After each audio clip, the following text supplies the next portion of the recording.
this video, we're gonna create this transition effect step by step in Fusion. But if you don't like Fusion, you don't wanna learn it, you just wanna use this transition in your project, you can get it from my Ko-fi page. My name is Adrian, and on this channel you'll learn shooting, editing, and color grading. So tap subscribe if you haven't already, and now let's begin the tutorial. Okay, so I got two clips in my timeline and I wanna make a transition between them. So first you need to grab a Fusion transition from the library, no matter which one. Let me take this one, but the important thing is that you need to choose a Fusion transition.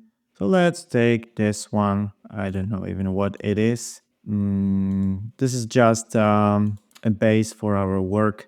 So I put a random Fusion transition in between clips, and in the inspector, once the transition is selected, go to transitions and open it in Fusion. So click this icon. In our case, this was box wipe transition, but it doesn't matter. Okay, so let me open it in Fusion. And in here, what you need to do is to basically drop everything besides media in 1, media in 2, and media out. So just drop this group of nodes like so. Okay, so this is my first clip, this is my second clip. Okay, so let's first work on the first half of the transition, which is this quick zoom. So with media 1 node selected, add a transform node. It will add a transform node between my media in 1 and media out. And in the inspector, we will animate the zoom, but we will not use keyframes. We're gonna use something that's called anim curves. So right click on the size control and choose modify with anim curves. As you've probably noticed, the modifiers tab is enabled, so we can jump into it. And in here, we're gonna customize the animation. We're gonna animate the size control. We're gonna use a lot of custom curve. The default one is a linear. So right now the size control behaves like this. So as you see, we start from 0 and we end. The scale control defines the maximum value. So we end with the value 5, which is of course too strong. So what we want to do is change the scale to 2. So we've set value 2, which is reached the value at the end of the animation. But we start from the value 0, which is not good. And you can correct that with the offset. So let me change the offset so it starts with the value 1. So just put 1 here. So at the beginning of the animation, the size control is set to 1, which is the original size. And right now we are going up to value 2. And we want to modify this curve. If you click somewhere on this curve, you will create some kind of additional anchor point. And in here you can set exact values for this. So in, I will set 0.3, and out I will set to 1. So right now we are starting from the value 1, and we will increase it to 2, but somewhere around here, which is 30% of our timeline. And then nothing happens because this line is a constant, is not changing. Okay, so this is how it looks so far. Very linear. That is why we can further customize this line. We can change the shape of it.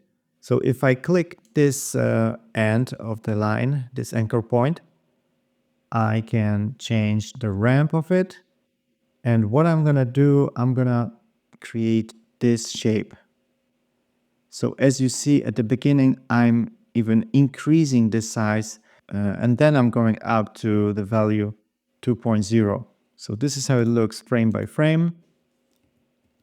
See, first we are decreasing the value, and then we are going up to the value 2.0.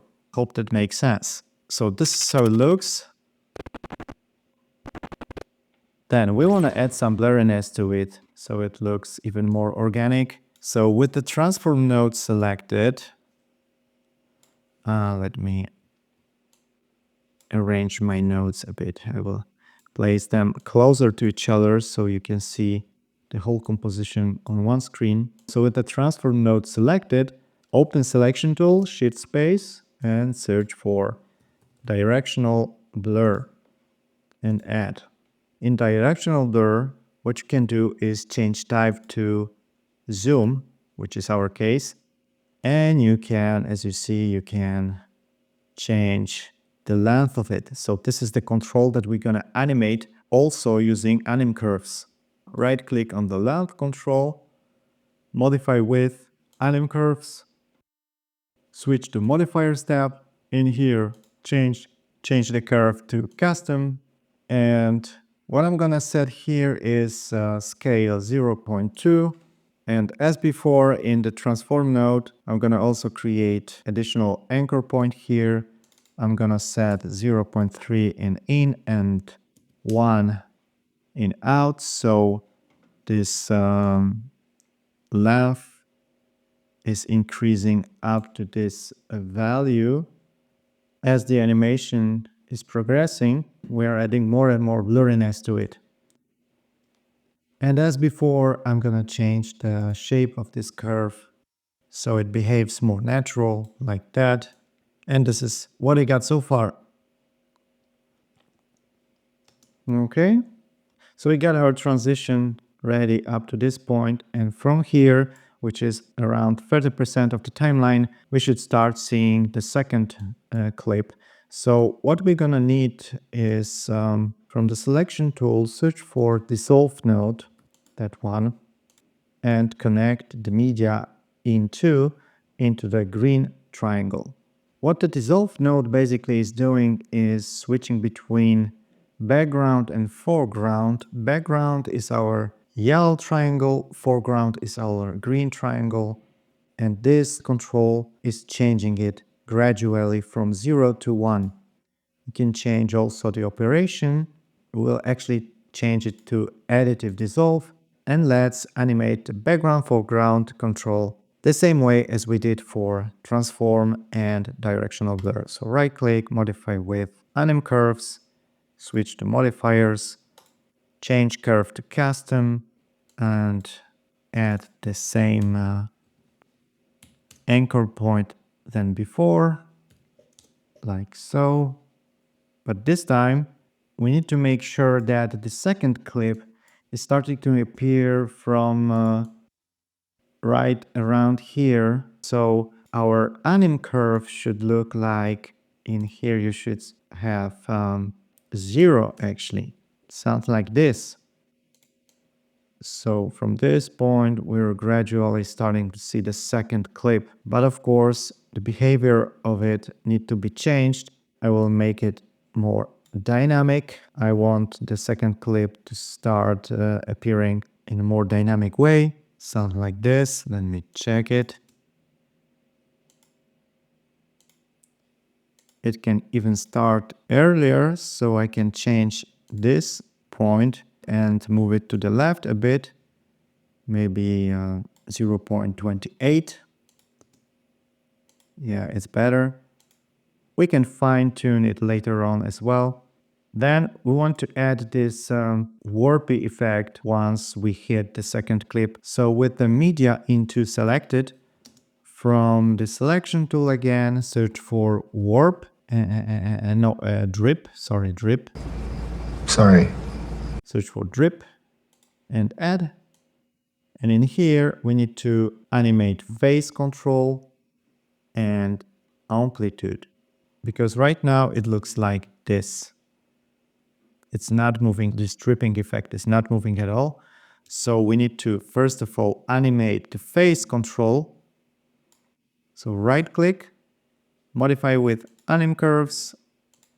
We can leave the default settings as it is, because what we do here is changing the phase control from 0 to 1, which is fine. In linear manner, which is fine because it looks like this.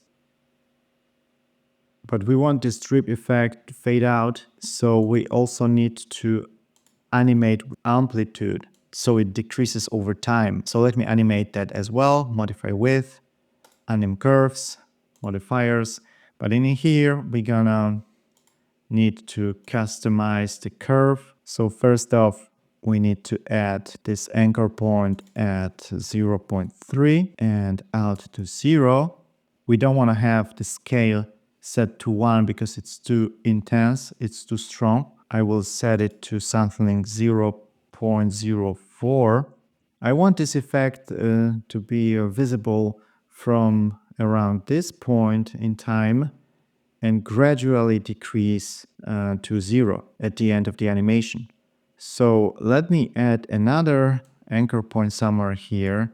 Let me add the value, let me set the value to 1 and let's move it towards somewhere around here. So from this point in time, we're gonna have a peak to 1 and then we want to decrease over time the amplitude strength.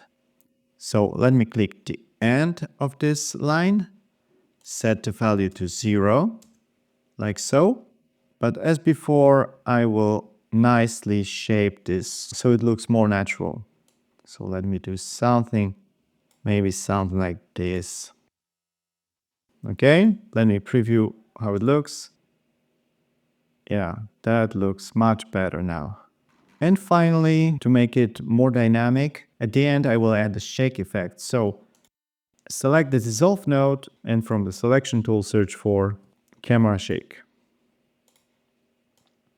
Okay, in the camera shake node I will animate overall strength. So again, right click, modify with anim curve, switch to custom, and again I want it to start at 0.3 like so, and I want it to, yeah, as before, I will create the same shape of this curve as it was done in the drip. This effect, the camera shake, should be visible at the second half of this transition. So I will create more or less the same shape that starts at point 0.3. So from this point, we basically jump into value, scale value, maybe not 1, but 0.4. But I make it fall down really quickly like so. So we're gonna have the camera shake only in this area, and let's see how it looks. And also we need to go back to tools and change Canva to mirror, so that once it's shaking and we don't see the blank Canva. You might also need to change this parameter.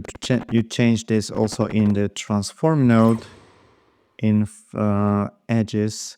Instead of Canva, switch to mirror, because if you leave it as Canva in here at the beginning of the transition, when the image is actually decreasing the size, you see the Canva. So switch it to mirror like so, and now our transition is ready. Hope you liked this video. Don't forget to subscribe and like. Check out my other tutorials. Cheers and see you in the next one.